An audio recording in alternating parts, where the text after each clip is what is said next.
Og fra racerbanen skal vi til lidt roligere omgivelser i skoven. Her er en lille sportsgren ved at slå rødder i danske vovehalse. Det er nemlig en sport, hvor man kan slå sig en slags styrtløb på cykel. En lørdag eftermiddag i Rold Skov. Alt under fred og idyl, og dog. Der er nogen, der brækker nakken, ikke? Det værste er næsten, når det er organer. Lårben og ryg og sådan noget. Vi er til den 6. og sidste DM-afdeling i Downhill Race på Danmarks største bane, sammen med nogle af Danmarks største drengerøve. Så Downhill Race er principielt ligesom som skistyrtløb. Det er fra top til bund, hurtigst muligt inden for det afmærkede spor. Altså, man starter fra 0 km/t og bliver sat på jorden med en 35-40 km/t.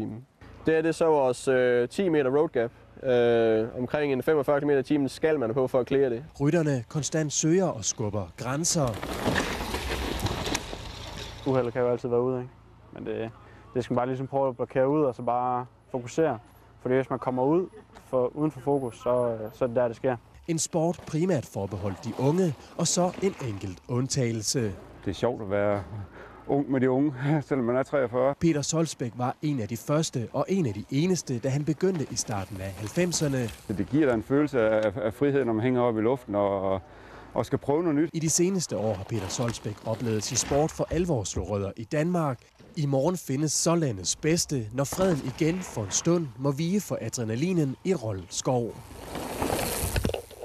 Lad os bare blive i skoven, mens jeg lukker ned for lørdagssporten. Uanset om I derude får en lørdag aften fyldt med adrenalin, eller om der er helt stille og roligt, så håber jeg, at den bliver god. Tak for nu.